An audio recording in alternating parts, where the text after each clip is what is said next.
Hello दोस्तों, तो लगातार आपके सामने ओटीआर से संबंधित जो एसएससी का नोटिस है वो लगातार वायरल हो रहा है। और इसका सबसे बड़ा कारण क्या है कि क्योंकि इसकी लास्ट डेट 31 मई दी हुई है। किनकी? जो ओल्ड एस्पिरेंट है। ओल्ड एस्पिरेंट का मतलब जिन्होंने वन टाइम रजिस्ट्रेशन एसएससी पर पहले से ही कर रखा है। लेकिन ये इतना इंपॉर्टेंट क्यों हो जाता है? क्योंकि लास्ट 31 मई है और 31 मई के बाद अगर ये आप नहीं कर पाते उसको अपडेट, और आप जितने भी एग्जाम देंगे, समझ रहे हैं, आप जितने भी एग्जाम देंगे एसएससी के 2025 में, उन एग्जाम में आप नहीं बैठ पाएंगे। क्यों? अगर आपने आधार बेस्ड रजिस्ट्रेशन में अपडेट नहीं किया, मतलब आधार को आपने अपडेट नहीं किया। किनको? जिन्होंने पहले से वन टाइम रजिस्ट्रेशन कर रखा है। और ये सबसे इंपॉर्टेंट पॉइंट इसलिए हो जाता है क्योंकि अभी केवल 13 दिन बाकी है और आपको लगेगा कि 13 दिन तो काफी है, आप रजिस्ट्रेशन कर लेंगे, उसको अपडेट कर लेंगे। लेकिन आधार कार्ड में, जैसे आधार कार्ड में क्या गलतियां होती हैं कि आपका नेम, उसकी स्पेलिंग में, फादर्स नेम में, मदर्स नेम, उसके अलावा डेट ऑफ बर्थ में, देखिए परमानेंट एड्रेस चेंज हो सकता है, उसकी कोई दिक्कत नहीं है। बट ये जो चीज है यहां पे name, father name, mother name, ये आपका बिल्कुल सही होना चाहिए, नहीं तो आपको क्या होगा, डॉक्यूमेंट वेरिफिकेशन में आप कैंसिल हो जाएंगे, मतलब आप लास्ट तक जाकर वापस आ जाएंगे। और इसका इंपॉर्टेंट क्यों है? क्योंकि आप जब भी आप आधार, देखिए दो पॉइंट है कि जो पुराने कैंडिडेट हैं उन्होंने जो पहले से वन टाइम रजिस्ट्रेशन कर रखा है उसमें आधार को क्या करना होगा, अपडेट करना होगा। और अपडेट करने के बाद वो एलिजिबल हो जाएंगे। लेकिन जो नए एस्पिरेंट है ना, उनके लिए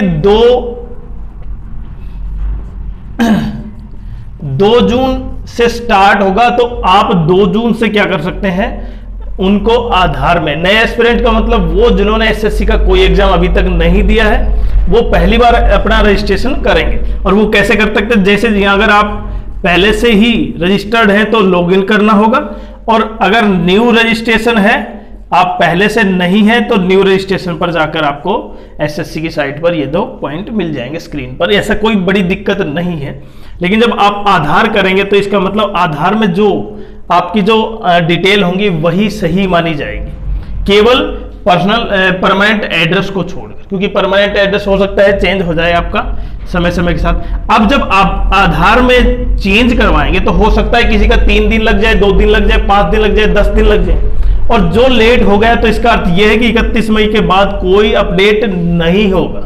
तो इसलिए बहुत इंपॉर्टेंट हो जाता है, जिन्होंने एसएससी के 2025 के जितने भी एग्जाम दे रहे हैं, चाहे वो सीजीएल का हो, सीएचएसएल, एमटीएस या जीडी का, या कोई भी बाकी जेईई का, जितने भी junior Hindi translator, English translator जो भी हैं, उन सब के एग्जाम कहीं ना कहीं अब एसएससी आधार बेस कर रहा है। तो ये कहीं पारदर्शिता को दर्शा रहा है। लेकिन इसका सबसे मेन पॉइंट पता है क्या होगा? जो आधार कार्ड में जब आप उसको अपडेट करवाएंगे तो उसमें आइरिस भी आपकी क्या होगी, वेरीफाई होगी, और थंब भी। लेकिन अगर 1% आप ये मान के चले, जब आप एग्जाम सेंटर में जाते हैं और आपका थंब वेरीफाई नहीं होता है तो आपकी आइरिस चेक, आंखें चेक होंगी। मतलब आंखें चेक का अर्थ ये कि आपको वेरीफाई किया जाएगा बाय आइरिस के थ्रू। और अगर आपने यहाँ पे आइरिस से थ्रू वेरीफाई नहीं किया है तो देखिए कितना बड़ा मामला हो जाएगा, आप उसके लिए एलिजिबल नहीं होंगे। मतलब यहाँ पे आपके लिए 2 टेस्ट हैं, थंब और आइरिस। अगर आपने थंब कैंसिल हो गया, मतलब थंब किसी कारण से नहीं आ पा रहा, तो आपकी आइरिस चेक की जाएगी। अगर ये भी आपने करवाया नहीं है तो इसका अर्थ ये हो गया कि बिल्कुल आप डिस्क्वालीफाई हो जाएंगे वहां पे, मतलब आप कैंडिडेचर ही कैंसिल हो जाएगा। तो कितना इंपॉर्टेंट, केवल 13 दिन बाकी है आपके, 31 में ये आपकी लास्ट डेट है। अब अगर आप वेट कर रहे हैं कि पहले मैं तैयारी कर लूं, 2 दिन बाद उसके बाद स्टार्ट करेंगे, तो ये बिल्कुल गलत होगा। किसी भी सेंटर पर जाकर, आपको पता है कि आधार कार्ड, जहां पे आधार कार्ड से संबंधित जो भी करेक्शन होती है वो ठीक की जाती हैं, आप वहां पे जाएं और लगभग अभी अपना करवाएं। क्योंकि अगर आप 2 से 4 दिन भी लेट हो गए और किसी कारण से, क्योंकि खुद भी ऑनलाइन कर सकते हैं, लेकिन ऐसा रिस्क न लें, क्योंकि जिनका जो कार्य है डेली का वही करने दें। अगर आप खुद करेंगे तो हो सकता है कोई मिस्टेक हो जाए, फिर वो पूरी आपको उसके लिए पछताना पड़े। तो कम से कम इतना तो पॉइंट ध्यान रखें कि केवल आधार कार्ड में अभी सुधार अगर करवाना है कोई पॉइंट, तो अभी जाकर करवाएं। दूसरा सबसे इंपॉर्टेंट पॉइंट, आधार कार्ड तो हो गया, दूसरी आपकी जो कैटेगरी है ना, अब कैटेगरी कैसे चेंज होगी?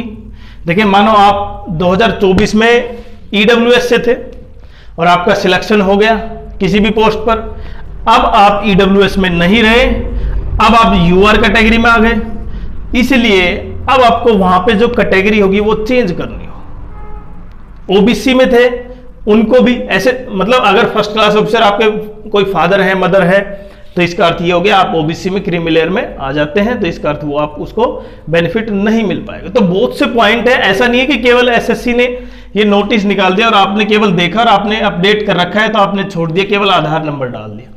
इसमें बहुत इंपॉर्टेंट क्या क्या है, जैसे 10th क्लास के रोल नंबर में कोई गड़बड़ तो नहीं है, आप वेरीफाई करें, 12th में, पासिंग ईयर में, मार्क्स में, जो बहुत ही इंपॉर्टेंट है।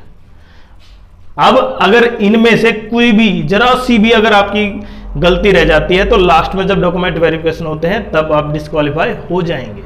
तो इसलिए इन 13 दिन आपके जो बचे हुए उनमें अपना पहला तैयारी, बाद में पहले अपना अपडेट जरूर करवाएं।